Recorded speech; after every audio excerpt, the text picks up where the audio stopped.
Hey, what's going on, guys? Tim here again. Have another tutorial for you today, and this is the Knuckle Up Paracord Bracelet. This is a really nice pattern. I find it works really well with a single color.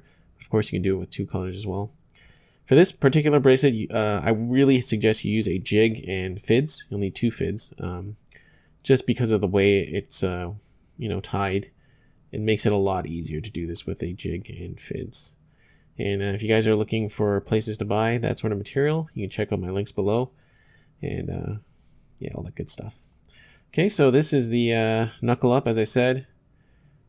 This one's a little more finicky. It does take a little more, I guess, you gotta play with each of the knot a bit, just to get them nice and tight. But near the end of the video, I show you a slightly better technique than I show you in the beginning, so just make sure you watch the video through all the way, before you start. So I kind of suggest you guys do that all the time. Alright, so yeah, with that being said, let's get into the tutorial.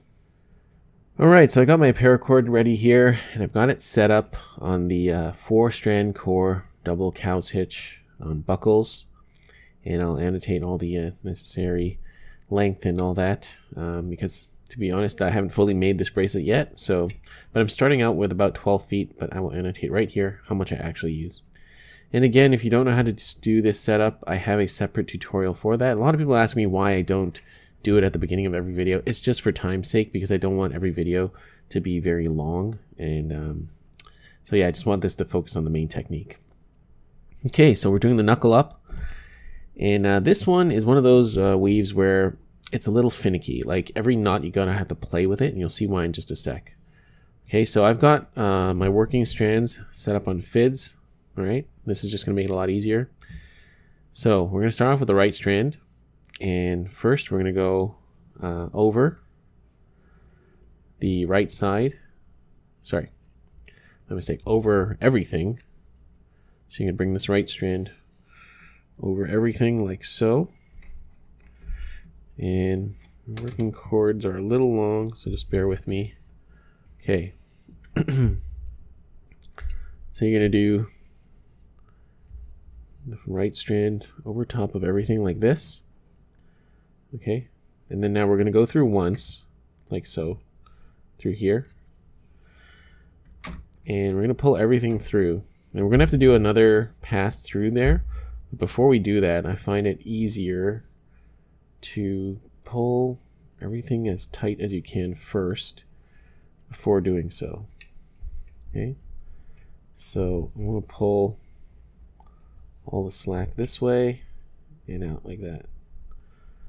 Okay, so I just went over and then under and then through the opening here. Then now, before we move on, we're going to go one more time. This is why I think it's good to use fids on this one. So we're just going to go through that same opening, and we're going to pull everything through like this. Okay. Now, be careful not to do what I just did here. See how I kind of went through the loop there? Don't do that. Sorry if that first one was a little confusing, but I will. You'll see more clearly on the second one. There we go. Okay. And then we pull this tight. Like so, push everything up. So, see, this knot's pretty good because I've already kind of practiced this once or twice.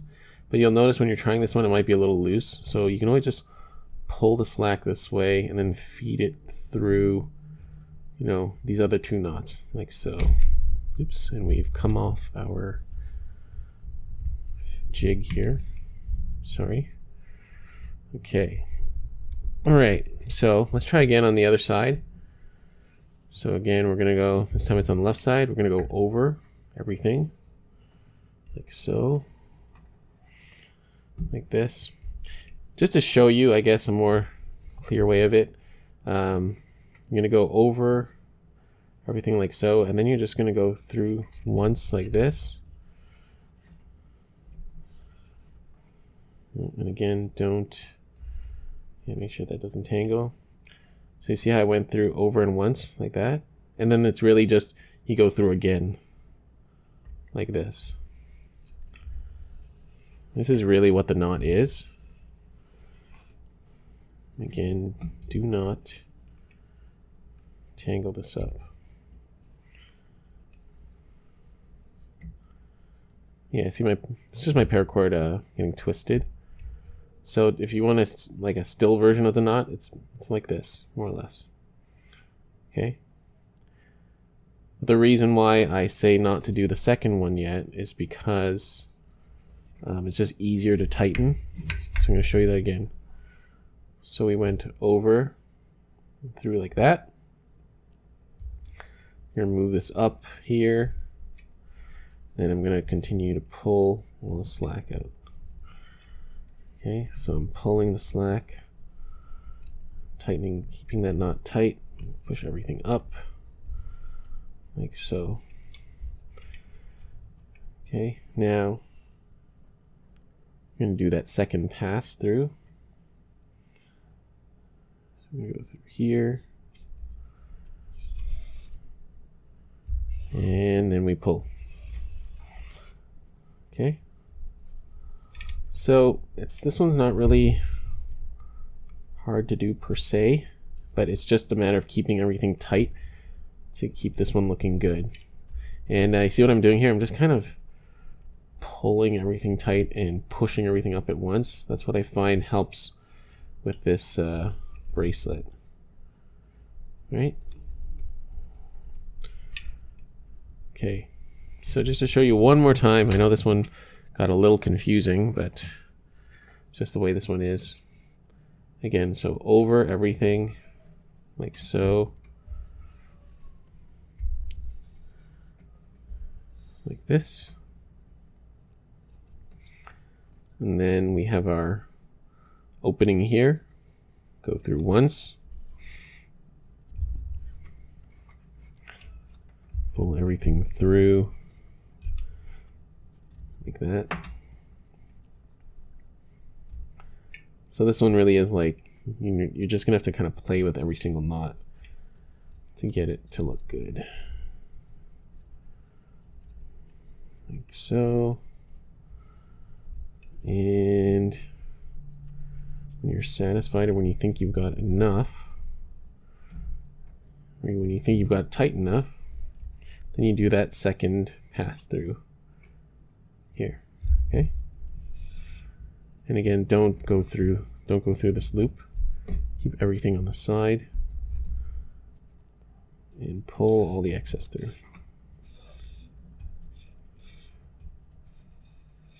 Like so. All right, so that is the general knot. Hope it was clear. And I'm just going to continue weaving down my core. And again, always, as with every knot you do, just continually pull everything tight and just kind of push it up. Okay, so I'm going to weave all the way down my core, and then I'll show you guys how to end it.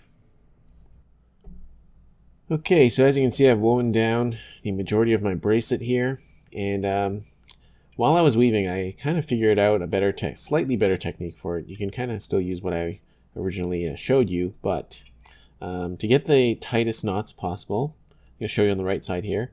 So you're going to go around like you did before, but this time, before going through, you're going to pull this as tight as possible, like that, all the way over. Now this is the benefit of having the fids. So I'm going to pull this over, and I'm going to hold that there with my thumb. Then I put the fid through here, like so. That's one. Pull that tight. And then again, second pass through.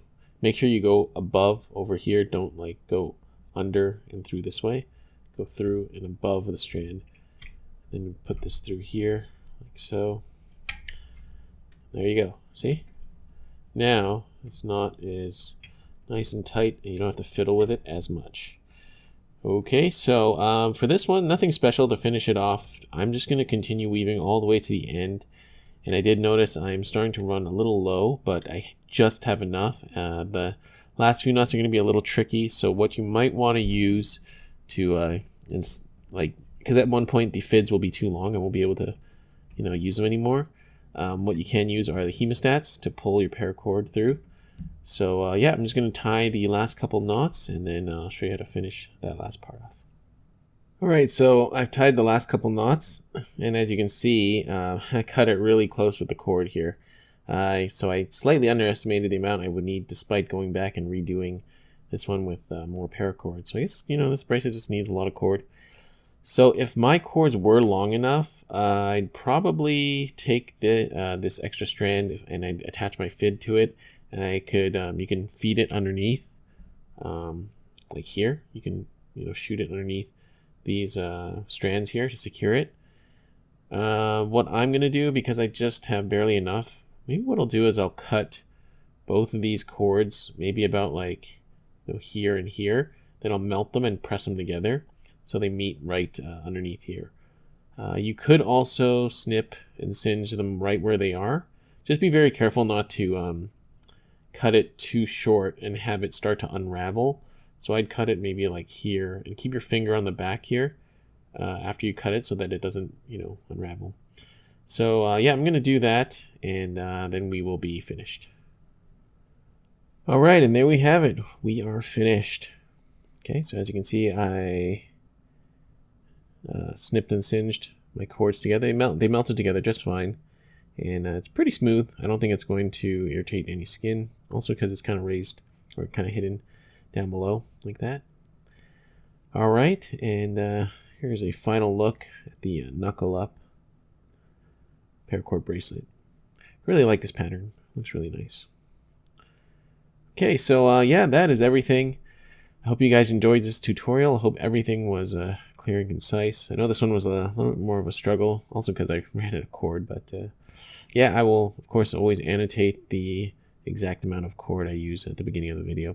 That's why I do suggest you guys, just watch through the whole video, even if you just kind of click through it a bit once, just to get any, pick up any tips that I give you along the way, because oftentimes when I make these videos, I'm making this bracelet in its entirety for the first time. Like a lot of times I don't have the time to, learn the pattern, make an entire bracelet, undo it, and then do it again, especially for something like this took a lot of time, or a decent amount of time compared to other bracelets. All right, so yeah, I hope you guys enjoyed this video. If you have any comments or questions, please do leave them down below. I know sometimes I take a while to get back to you guys, but I do read every single comment. Okay, so thank you so much for watching, guys. I'll see you on the next tutorial. Bye.